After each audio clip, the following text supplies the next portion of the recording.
So it only took me a couple of days to beat Quantum Break, but here I am with the review.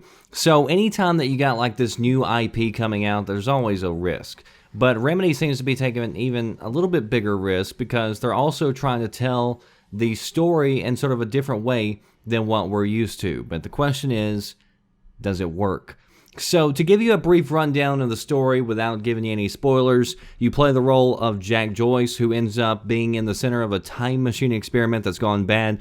The story has you jumping back and forth from the future and the past, and if you think about sort of like how exposure to radiation can impact your DNA and body, same sort of thing happens to Jack whenever he's exposed to this time machine. Like, he's exposed to certain elements that give him the ability to warp time. And so as you increase or progress through the game, you're going to get more abilities. So starting off, you're able to like jump from, one side of the room to the other in a dash in a split second. You're able to freeze people, and then by the middle to the end of the game, you're able to drop time bombs, slow down time, and then drop time shields. So Remedy kind of took everything that made Max Payne great when it comes to bullet time and sort of tripled it. Like, there's all sorts of effects in here that I feel work really well and really cool. Graphically speaking, and I'm not talking about like rock tessellation and counting pixels and everything like that. I'm talking about like the overall artistic design of the levels and the time stutters, which is what they're called in the game whenever time kind of freezes. I think it is truly a work of art. I think it's stunning. It's one of the few games where I've found myself kind of walking around just looking at different items kind of frozen in time. So the overall feel of this game, they absolutely nailed it. And I've never played any other game that came close to this type of design. And so after you play through each mission, you're then given what's called a junction point, which here you can choose between two different options, and this determines what happens in the live action sequences. So this is where they've described kind of the game being a blend of TV and video games. And each junction or live scene is about 30 or so minutes long, and it kind of just gives you a deeper understanding of the story as it's happening. And so it's entirely skippable. You don't have to watch it if you don't want to, but I actually thought they did a pretty damn good job with it. I thought that it was interesting to see the players, like what you're seeing in game, and then also their real life counterparts, because the real actors are actually playing in the videos themselves. I thought the pacing was nice. I thought it was just right where you play for a while and then you can sit back, grab a drink, grab something to eat, and watch this play out.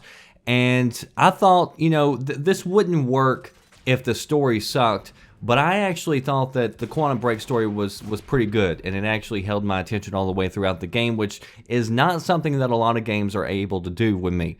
Most of the time, I felt like the pacing throughout the game felt just right, but there were some periods that seemed like, to use a game definition, it seemed like it stuttered. Like you were occasionally in places where there were small puzzles to figure out, and you would have to rewind time or freeze it just at the right moment in order to make it to the next section, which was something that seemed sort of like filler, because it was obvious they just didn't want to make a game where all you did was just shoot waves and waves of enemies, which I appreciate, but seems like there could have been other elements that would have been a little bit better, that flowed just a little bit nicer. So my biggest issues with the game are, one, as many powers as you have near the end of the game, I really wish there were more fight scenes. I wish there were more gameplay elements to use all these features, because it really ramps up near the end of the game, but the game's somewhat short. Now, I don't think it's anywhere near the Order short on game time. Like, I feel like the first act, or definitely the first couple of acts, you already have a lot more gameplay than the Order ever gave you. So it's not like you're sitting there watching most of this game. But like I said, I did beat it in a couple of days. And if you add up all the game time, I believe it came out somewhere around 10 hours based on my recordings. But again, not all of that is actually playing. A good portion of that is just watching. So, I've told you before, there are very few single-player games that I have desire to go back through and play again. And I will say this is actually one of the few where I do plan on going back through and playing a large portion of it. May go back through and play the entire game again. Just to catch up on things that I might have missed in the story, because it is a complex story. You do have to kind of pay attention. But there's also upgrades that you can pick up throughout the game that allow you to increase your powers. And so I like to go back through and pick up a lot of those because I ended up missing most of them. I barely upgraded anything at all through my first playthrough. So I'd like to go back through on the hard level and then upgrade my character as well and try that. There's also, like I said, 2 different options when it comes to affecting the live action sequences. So I plan on going back through to watch what I didn't see before, try to choose the opposite of what I chose originally to see what actually happened there. But the end game is going to be regardless the same, no matter what decisions you choose as far as the live action sequences go, which isn't so bad because it sets it up really nice for the next segment. They definitely didn't seem to close the door shut on this game by the end of the credits. And by the way, watch till the end of the credits because there is an extra scene that you'll want to be sure that you don't miss. So, as with all my reviews, I don't give some generic number that I pull out of my ass as far as a review score. I try to tell you about the game, show you gameplay, let you decide on your own whether or not it's good.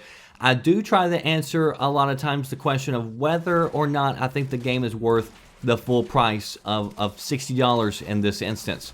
And again, this is just my opinion. Everybody's going to feel differently. But the way I try to approach it is, look, if you were my best friend, we're talking about it, you're asking me, should you go spend money on this? You know, if you've got all the money in the world, who cares? You know, go blow it, yes, go buy the game. But if you're like me, if you're like most of my friends, you're on a budget. And so I would say you do need to play this game. I would say it could be a renter. And I could not tell you that you need to go buy this game for $60. And that's mainly because I consider very few single-player linear games worth $60. And even though I see a little bit of a reason to go back through a second playthrough, I can imagine that there's a lot of people who are going to be once and done, who aren't going to plan on going back through it again. And so for 10 hours, if you watch all the sequences, I just think there needs to be more here for $60. Now, if you don't care about the story and you plan on skipping the cutscenes and you just want the gameplay, then definitely wait for a sale or just rent it. But I think there's a ton of potential here. I wish they would have included more modes. I think there's so many more things that they could have done to go in and just play with your powers, or more game modes to fight off waves of enemies or something like that. Multiplayer, I mean, anything. But for what it is, I did enjoy the hell out of it. And I do believe it is a great game. And to be a new IP, trying new things, I think Remedy nailed it for the most part. So I think it's a game that most people are going to enjoy it. Like I said, I enjoyed the hell out of it, but it's not perfect. No game ever is. And I think there needs to be a bit more here to make it the full price of admission. Again, for a linear single player and rather short campaign. And that's what I'd tell any of my best friends in private if they were asking me about it. So Quantum Break, gorgeous game, captivating storyline, and rich acting. And I'm definitely glad I got to play it. And hopefully you will too. It's one of the better games I've played this generation. That does it for me, The Red Dragon. I'll see you next time. Thanks for watching.